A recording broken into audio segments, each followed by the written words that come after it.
Morbi ceramic ઉદ્યોગમાં વપરાતા natural અને પ્રોપેન ગેસ અંગે આજે મોરબી સિરામિક એસોસિએશનના પ્રમુખો દ્વારા પ્રેસ કોન્ફરન્સ યોજવામાં આવી હતી।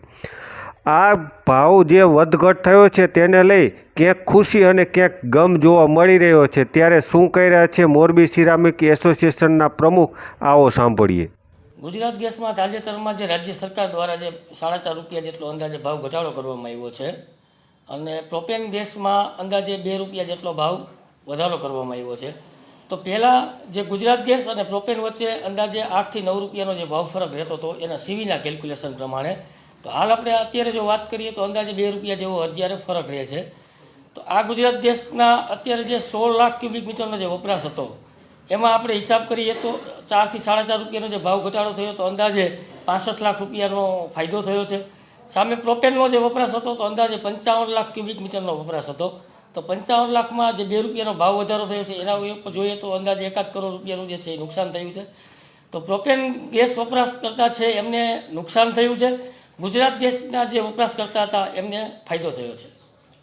સિરામિક ઉદ્યોગ ઉપર સ્થિતિમાં વાત કરીએ તો અત્યારે જે ગુજરાત ગેસ અને પ્રોપેન બંને પહેલાં ગુજરાત ગેસ ઉપર જ ડિપેન્ડ હતા, પછી સમયાંતરે પ્રોપેન ગેસ સસ્તો પડતો હતો તો પ્રોપેનના ટેન્ક બધાએ સેટઅપ ગોઠવી અને જે ભાવ સસ્તો હોય માર્કેટની અંદર પ્રોપેન અથવા તો ગુજરાત ગેસ, તો બંને ઓપ્શન હતા। તો પ્રોપેન ગેસ જેની પાસે પ્રોપેન ટેન્કની જે ફેસિલિટી હતી તો પ્રોપેન ટેન્ક યુઝ કરતા હતા જ્યારે પ્રોપેનના ભાવ સસ્તા હોય ત્યારે। પણ અમુક ઘણી બધી ફેક્ટરીઓ એવી હતી કે જેમની પાસે પ્રોપેન ટેન્કની ફેસિલિટી નહોતી, કે એમની પાસે જગ્યા ના હોય અથવા તો યુનિટ નાનું હોય, તો એ લોકોને ફરજિયાત કોઈ ઓપ્શન નહોતો એટલે ગુજરાત ગેસ ફરજિયાતપણે વાપરવો પડતો હતો। તો એવા જે યુનિટો હતા કે જેમને ફરજિયાત ગુજરાત ગેસ વાપરવો પડતો હતો એ લોકોને અત્યારે ફાયદો થયો છે અને પ્રોપેન જેની પાસે ફેસિલિટી હતી ને જે પ્રોપેન જ વાપરતા હતા એમને અત્યારે થોડું નુકસાન જાય છે। કન્ઝપ્શન વાત કરીએ તો આખા મોરબીનું જે કન્ઝપ્શન છે અત્યારે હાલમાં લાસ્ટ મંથના ડેટા ઉપર આપણે જોઈએ તો 75 થી 80 લાખ ક્યુબિક મીટરનો પર ડેનો વપરાશ છે। એમાં 16 થી 17 લાખ ક્યુબિક મીટર જે છે ગુજરાત ગેસનું કન્ઝપ્શન છે અને અંદાજે 55 લાખની આજુબાજુ જે છે એ પ્રોપેનનું કન્ઝપ્શન છે।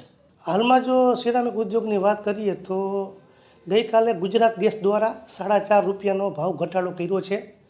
એ માટે અમારી એસોસિએશનની અવારનવાર સરકારશ્રીમાં રજૂઆત હતી, તો અમારી રજૂઆતને ધ્યાનમાં લઈને સરકારશ્રીએ જ્યારે 4.5 રૂપિયાનો ભાવ ઘટાડો કર્યો છે ત્યારે આ તકે અમે રાજ્ય સરકારનો ખૂબ ખૂબ આભાર વ્યક્ત કરી છીએ। પરંતુ સામે જોવા જઈએ તો જે IOCL, BPCL, એજિસ, રિલાયન્સ આવી જે કંપની જે ગેસ સપ્લાય કરે છે તેને 2.5 રૂપિયાનો ભાવ વધારો કર્યો છે। 2 રૂપિયાનો વધારો કાલે કર્યો હતો અને 50 પૈસાનો ભાવ વધારો 3 દિવસ પહેલાં કરેલો હતો। તો 2.5 રૂપિયાનો ભાવ વધારો થયો છે એના હિસાબે અમારા ઉપર દૈનિક 1,40,00,000નું ભારણ વધ્યું છે। એટલે કે ઓલરેડી અમારી આની અંદર અમારી પડતર કોસ્ટ ઊંચી આવશે અને સામે જે લોકો ગુજરાત ગેસનો વપરાશ કરે છે એ લોકોને 4.5 રૂપિયાનો ફાયદો થયો છે, પરંતુ ઓલરેડી ગુજરાત ગેસ પ્રોપેન કરતાં 8 રૂપિયા મોંઘો હતો, એને 4.5 રૂપિયાનો બેનિફિટ મળ્યો છે, છતાં પણ એને તો કોસ્ટિંગ તો ઊંચું જ આવે છે। અને અત્યારે હાલમાં જોવા જઈએ તો ગુજરાત ગેસ અને પ્રોપેન બંને વચ્ચે 2 રૂપિયા જેવો હજી પણ ફરક છે। એટલે કે ગુજરાત ગેસ 2 રૂપિયા હાલમાં મોંઘો પડી રહ્યો છે, પરંતુ અમે સરકારશ્રીમાં રજૂઆત કરી છે તો હજી પણ આની અંદર ગુજરાત ગેસ ભાવ ઘટાડો કરશે તેવી અમને આશા છે। ગુજરાત ગેસ અને પ્રોપેન ગેસની વાત કરીએ તો બેનું કેટલું કન્ઝપ્શન છે? ગુજરાત ગેસનું કન્ઝપ્શન અત્યારે 16 લાખ ક્યુબિક મીટર છે પર ડેનું, અને પ્રોપેન એટલે કે LPGનું અત્યારે કન્ઝપ્શન 55 લાખ ક્યુબિક મીટર છે।